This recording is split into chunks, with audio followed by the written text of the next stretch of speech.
Welcome to this online training module that looks to investigate the role of the accountant as a strategic influencer and advisor. Over the last few years, the role of the accountant has changed very much from simple financial processing to becoming much more part of the business, and it has influenced the idea and the creation of this role of business partner. Today we'll be looking at what that role consists of and the challenges of implementing that role within an organisation. Before we begin, let me just remind you of a few features of how this course works so you can get the most benefit. On the top right hand corner you'll see a resources link where you'll find any resources that accompany this course, and that includes slide handouts where you can jot down your notes. Other features of the course include the fact that you can jump to anywhere you want to. So if you click on the outline tab, and this will show you the topic headings, click on the topic and it will take you there.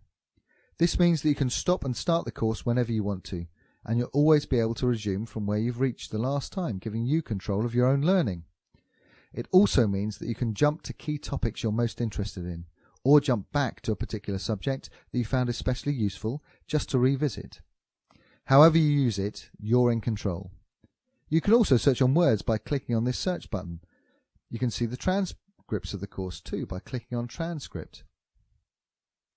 If there's anything you didn't quite understand, or you prefer reading to listening, then I'd use this option. Now you know how it works, let's start the course.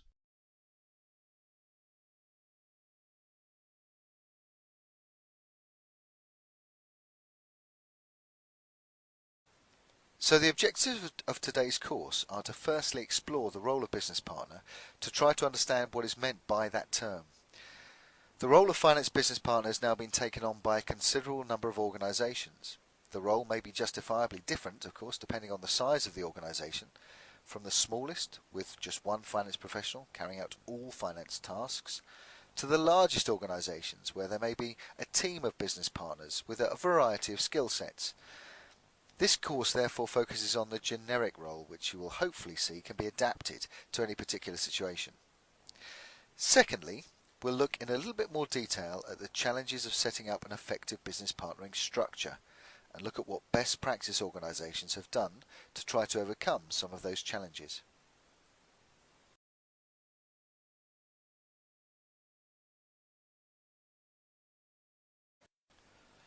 How you price your goods, of course, is also going to be a critical part of your overall strategy.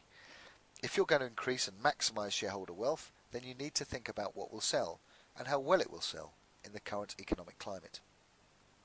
Porter's generic strategy model would suggest that there are different ways to approach this. You can go for the budget price option, which has the lowest cost.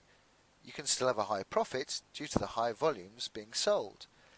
There are a range of cheaper supermarkets now who clearly spend very little on advertising, shelving, staffing or IT, but the customer knows this. When they go into the shop, it's not for the decor, but simply for the price alone.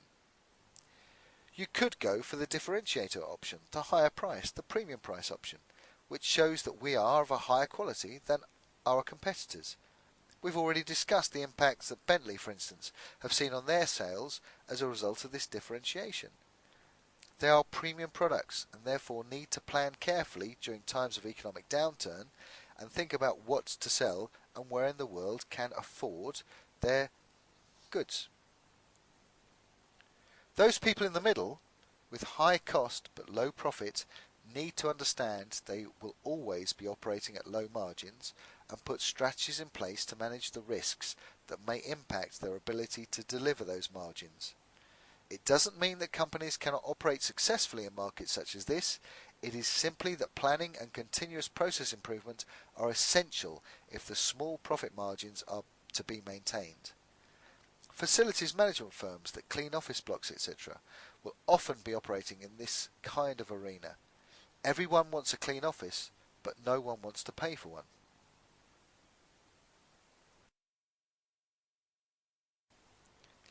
Now, Ansoff's matrix is another tool, of course, that we've studied, and it helps us structure our thinking when it comes to strategy development, to think about the products that we produce, to think about the markets that we're in. It may be that we have a product which is a quality product, we know there's an existing market for it, and what we want to do is to expand our market share. The strategic discussions here will be around how to expand in the market. Should we acquire or merge perhaps? Should we undercut our competitors? Should we seek to differentiate through some kind of advertising? referencing the 5 forces to help us expand in our current market. It may be that we want to develop a new product to impact the existing market, but again, we need to think about what the cost implications of that will be, and what the overall strategic impact it will have, say, on our existing products. Would it be a direct competitor for our existing products, and so on. We may have an existing product, but we're looking to sell it in what's termed perhaps emerging markets or a different market. This may be geographical, for example China, Brazil or Russia. This is intended to prompt discussions and investigation feasibility studies and so on. A DIY firm tried recently to expand into China simply because it was an emerging market, but they neglected to do the feasibility study to understand that local culture does not embrace this whole idea of do-it-yourself. It therefore had to change its marketing approach and indeed the goods it offered. Finally, it may be that an organisation realises that it cannot survive or expand in its existing market using existing products. In this scenario, companies will look to diversify their product range and the markets they operate in, either through development or acquisition, to ensure the survival and expansion of the whole. One example of this might be the acquisition of Burger King by the spirit manufacturer Diageo. This is an example of trying to diversify, but also, if you do diversify, make sure you diversify in the right markets, preferably one with synergy or similar culture or management requirements, as Diageo did end up selling Burger King at a loss.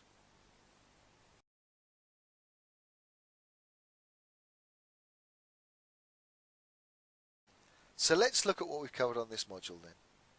We've looked at this term of business partner. To be effective, business partners should be embedded within the organisation, within a division, and should be able to offer strategic challenge. They should help interpret financial data, help with financial planning and investment appraisal, be able to carry out financial modelling to plan what financial resource will be required in the future to deliver the local business elements of the corporate goals.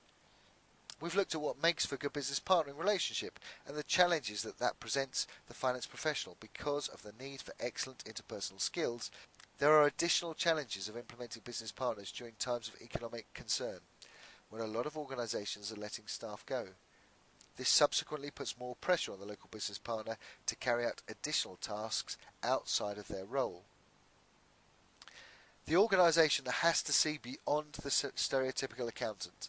The new T-shaped accountant advocated by CIMA is somebody that adds real value to their organisation because they understand how money works and how it can enable the organisation to fulfil its business plans, its strategy and ultimately its mission statement. We've also critically looked at the development challenges to finance professionals. All finance professionals have these fundamental skills to be able to present a profit and loss account and balance sheet and process their debits and credits. But the challenge of business partnering is for us to understand the business and the strategy for that business that much better, to make sure that as business partners we're able to perform the role of that critical friend, of the sparring partner, and hence adds true value to the business in the future.